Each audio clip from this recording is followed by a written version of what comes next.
Hey guys, Logan Dunning here. I wanted to share some skateboarding, sport, athletic progression tips. I got 5 things that I've changed over the past month or two, probably, and I've noticed a dramatic difference in performance, longevity, being able to do tricks more consistently, landing them solidly.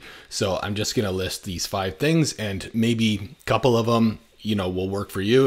If they do, let me know in the comments. If not, just keep on being rad in what you guys are all doing and just going out skating or BMXing, rollerblading, scootering, whatever you're doing, as long as you're having fun. And yeah. So number 1, this is probably the most significant one that I've done in the past 2 months. Kind of all started because I was going to the park way too often, and I was kind of like, it's just like the only thing I could think about every day: go to the park, skate around, do some tricks until I can't move, and then come home. And so I didn't think that was very it felt a little greedy, like, I only wanted to go to the park, skate park, and kind of, every day around like 7 p.m. at night, and just, for 3 hours. And it was just a little too much. So skateboarding, just like any sport or any age, doesn't matter. You'll benefit from rest days, which I've found. I could be biased, a little bit more because of me being 38, and kids probably can keep going, but I'm telling you, even the kids that think that they can keep going really would benefit from rest. So number 1 was not skating every day. I was skating every single day, and I'd show up, just everything would be mediocre, and no thought or energy or push behind it. It was just like, sketchy. And so basically what I do now is I skate pretty much MSC Tuesday and Thursday at 6 p.m. After dinner and all that stuff, and then Sunday or MSC right in the morning, like 8 a.m. If it's raining Sunday, then I'll probably do Saturday, but just one day on the weekend, not both. And it was extremely difficult at first. If I can't remember what day I started at, but if you're on a Thursday and then you start then, and you skated like the Friday and the Saturday, or whatever your cadence or like frequency of on and off days is, that works best for you. And feel free to switch it up if you find it working for a more optimal cadence. I'm like, I'm like, okay, I skateboarded Thursday, and then Friday I'm like biting my nails. I'm literally like, oh my gosh, like all I can think about is skating. And that it's a bit of an addiction, skateboarding in general, like, or any kind of extreme sport. As soon as you land like a technical trick, you don't take time to appreciate, like, oh, I just landed that.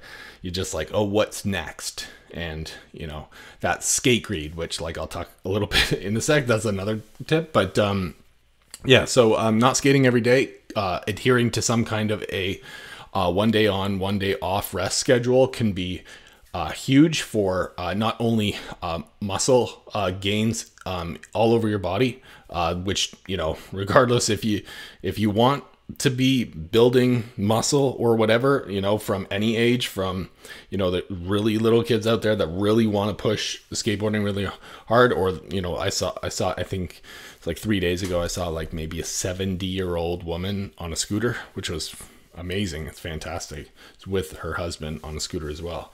But if, regardless, if you're going to skate park, more than once a week in the summer, that's the path of an athlete. And you can do things to mess that up, or, progress it, or keep it the same. But generally, if you love landing tricks and you love pushing yourself to getting good, which I'll talk about in a sec, but I don't think getting good is good at all. Like, the whole mentality of trying to get good, it's ultimately what led to my quitting skateboarding. It's like, 10 years ago, was trying to focus on getting good.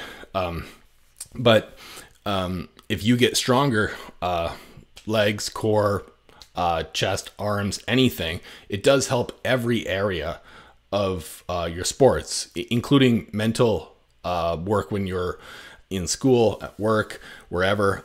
If you have a strong, optimal, properly regulated, top to bottom,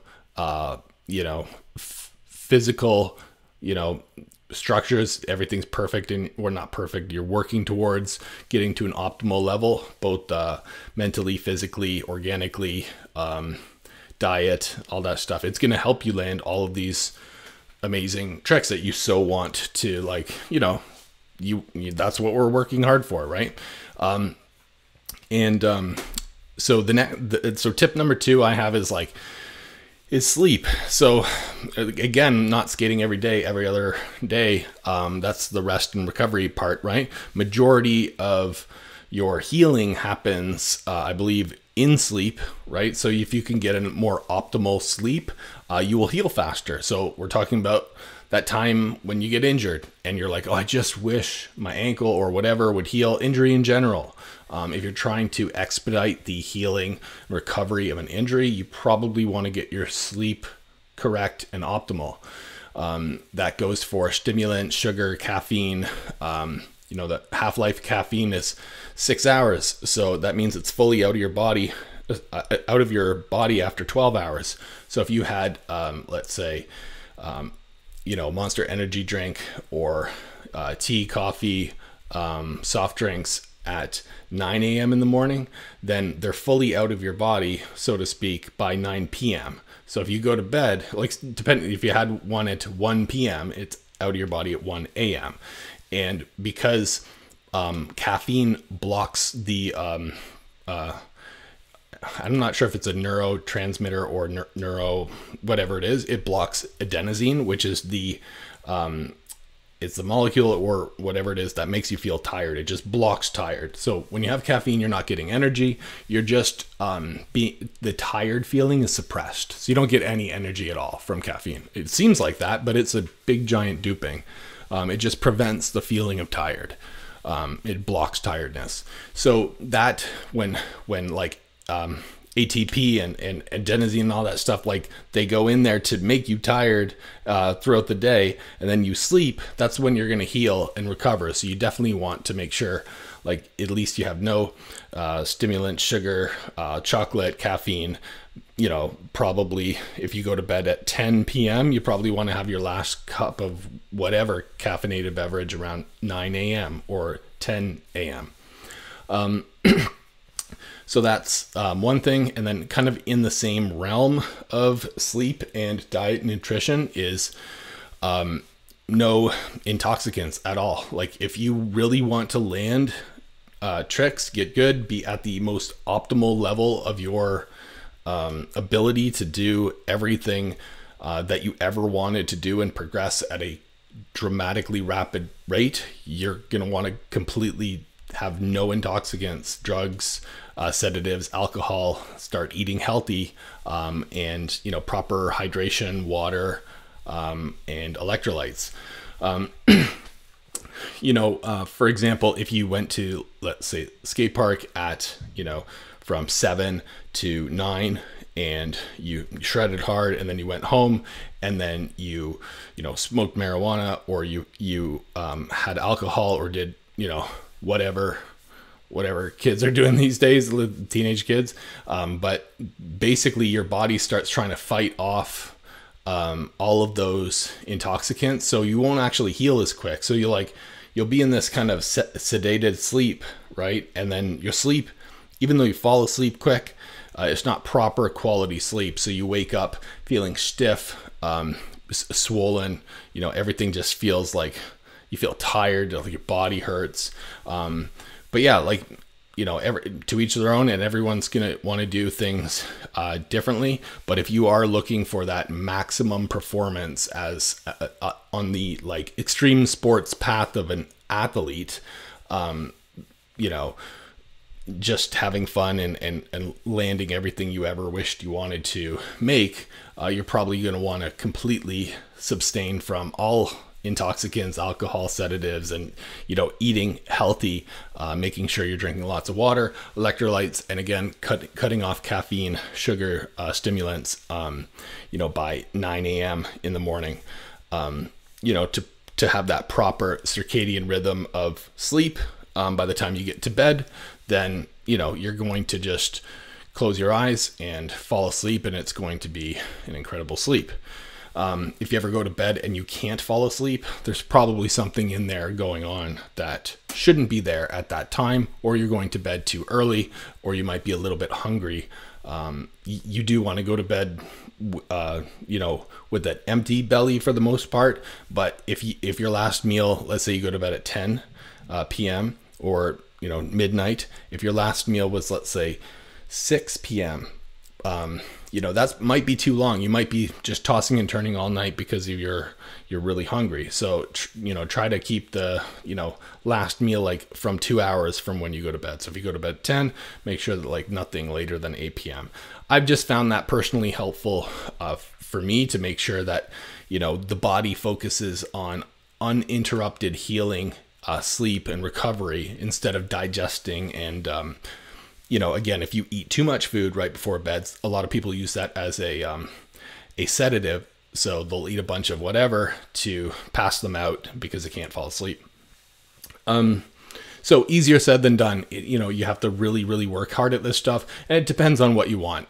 These kind of things that I'm saying, for me, like, it worked incredible for me, and there's, you know, lots of science backing this stuff up that probably will add tons of years to your life if you're eating healthy, exercising, you know, cutting sugars, and you know, allowing for those rest days and whatnot. So those are the three. So number one, not you know, allowing for rest days and not doing the athletic sport every day.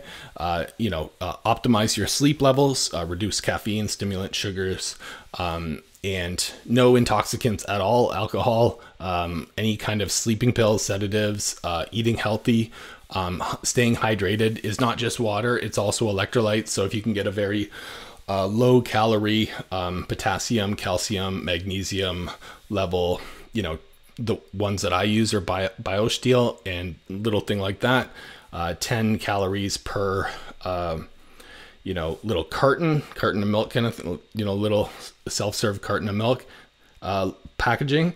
And, it's sweetened naturally with stevia. So, you know, it's good, tastes really good, and definitely helps, with, you know, sodium, magnesium, calcium, and potassium, electrolytes. So the last two are not in the realm of like personal choices, health, nutrition, you know, mental hygiene and all of that stuff. It's more about specifics to do with, you know, skateboarding or any kind of extreme sport, or like what I'm kind of like dubbing as skate greed. I've talked to a bunch of people about this kind of whole topic, and it really seems to make a lot of sense. And like I said, if any of this stuff is helpful, yeah, that's great. Let me know in the comments below if you tried it and you're like, oh yeah, that was pretty good. If not, you know, I'd like that feedback too, and I'd appreciate that. So number 4 is not trying the same trick twice if you didn't make the last attempt. How many times do you see a person, you know, throw down, you know, a specific obstacle or park, like handrail or a hubba or something?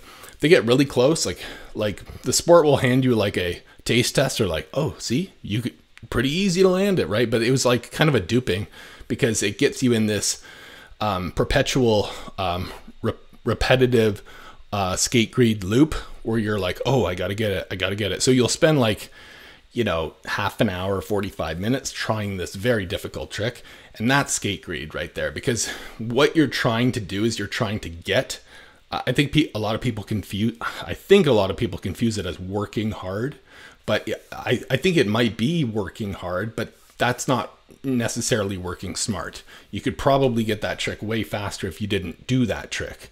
And that's a whole duality, you know, paradox of this skate greed topic is, you know, how do you get really good at skateboarding is you don't skateboard.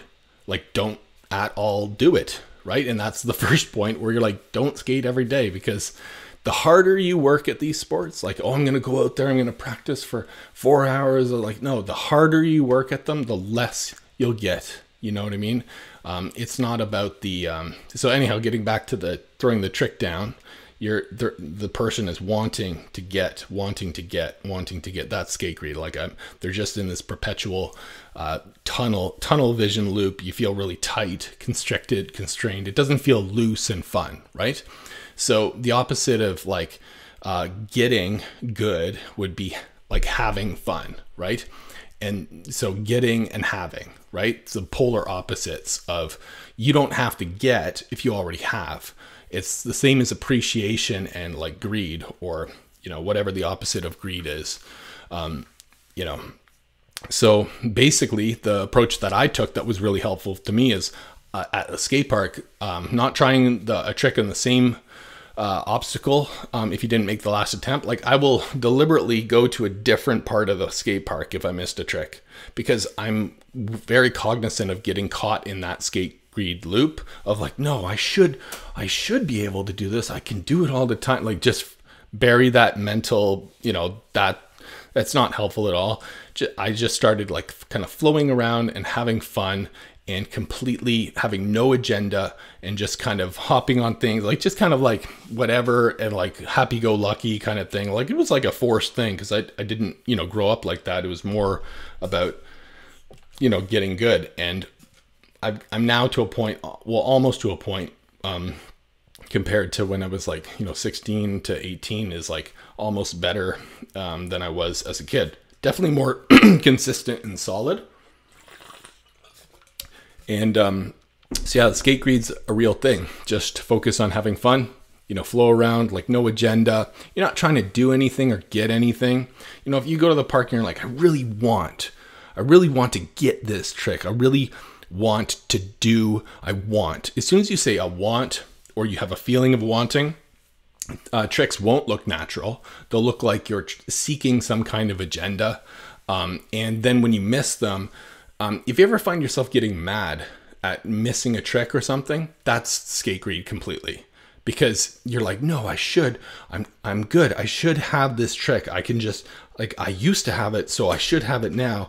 And I'm going to actually work so hard to make sure that I don't miss that trick again. And that's really not the whole point of this stuff. But I would say it's probably like 95%, if not more, of every skater out there. And what happens when you kind of completely bury the skate greed aspect of any kind of extreme sport and just flow around and have fun, you kind of get, you know, Andy Anderson. Like, look at that guy. He's always smiling, always having fun, so innovative, entrepreneur on many different levels, on the skating, the business, you know, doing things and pushing skateboarding to an incredible level. And, you know, it doesn't really feel unnatural, or there's an agenda involved. So don't skate with an agenda, just have fun, flow around, and tricks, I found, come naturally. They're just like, oh, maybe I could try this. And then you try it and you're like, oh, that was kind of easier than I thought. But then if you miss it, just go do something else. That's why a lot of the tricks that I do are like the same repetitive stuff all the time. And, that brings me to the last point, which is, this is probably the most controversial point I'll make, but I'll just tell you what has worked for me. You know, the whole peer pressure and pushing your friends to like, oh, I know there's this whole motivation thing with any of the park sports, or, you know, board sports or extreme sports. And that's good too, as long as it's not pushing that person past their comfort zone.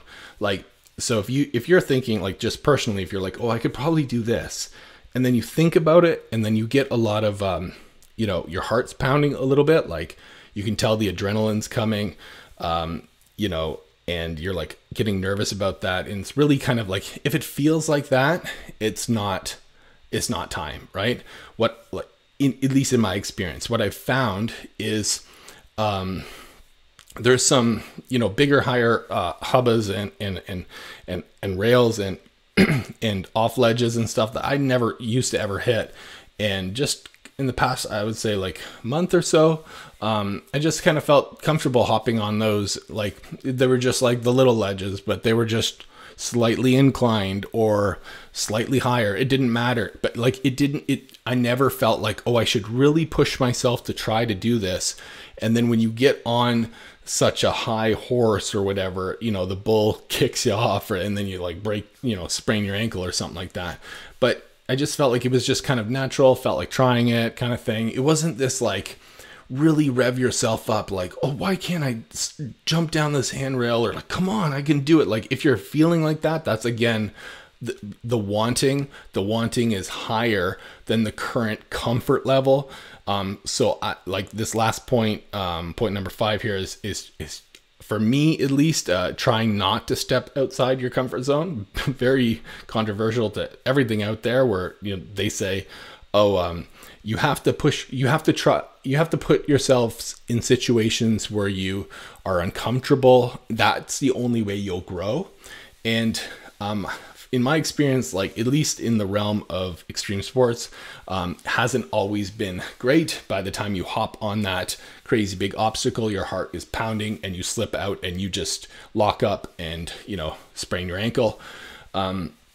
So I have found that like when you're skating around having fun, these things just happen natural. And you don't really have to rev yourself up too much to do it. It just seems like, okay, I could probably do this. I'll try it. And then if you get a little in your heart, you're like, and it's pumping and you feel that adrenaline and you're like, okay, that's not fun. That's like, you know, kind of stepping up to something that I'm not yet. Right. And, but I have found it's a little bit weird. Like I'm finding like the hubbas right now are, you know, just like the little ledge that I skate all the time. And I feel like I can probably hop on and do everything I can do there. But you know, I don't have an agenda. Just like show up, skate, have fun, the music going, and just like, you know, be happy and just doing whatever comes your way, when you skate.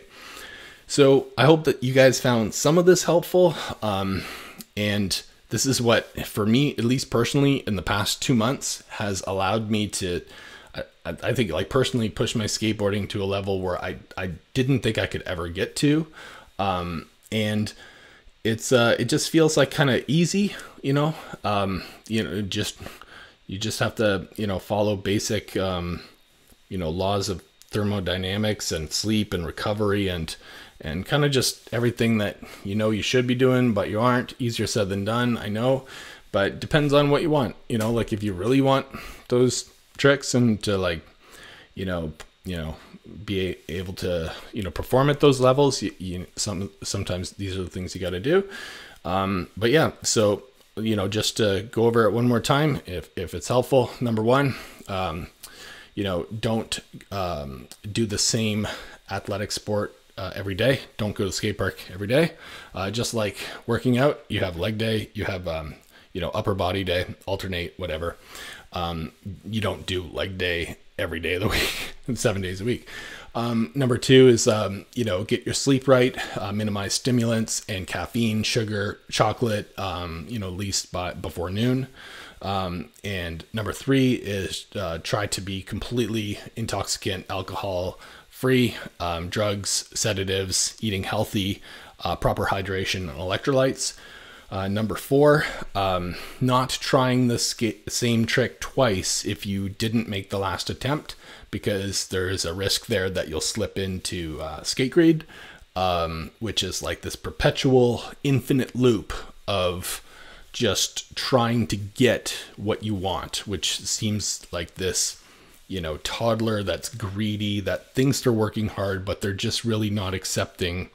I know you got to work through some stuff, but if you're doing it for 45 minutes, it's not time, you know, because again, you won't be able to consistently do that. Like you spend 45 minutes to get that. And, you know, at least this is what worked for me, right? Like, you know, I'd rather just have fun than like have an agenda and try to get that really, scary, hard, complicated trick.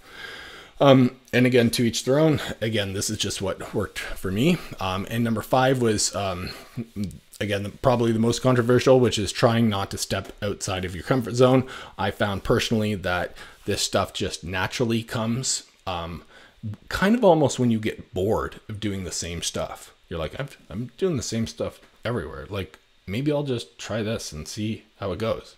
And it normally is pretty, like, the next one is pretty easy. And they're like, you get bored of that too. And there's a natural, you know, Darwinism, or, you know, whatever the natural evolution of not just humanity, but life. Like, life evolves, right? So you kind of don't have to do anything. Like, you could probably sit at home for 10 years and, you know, do nothing, and you'll probably still be a better person after 10 years, unless you, even if you really mess things up. But that's basically evolution.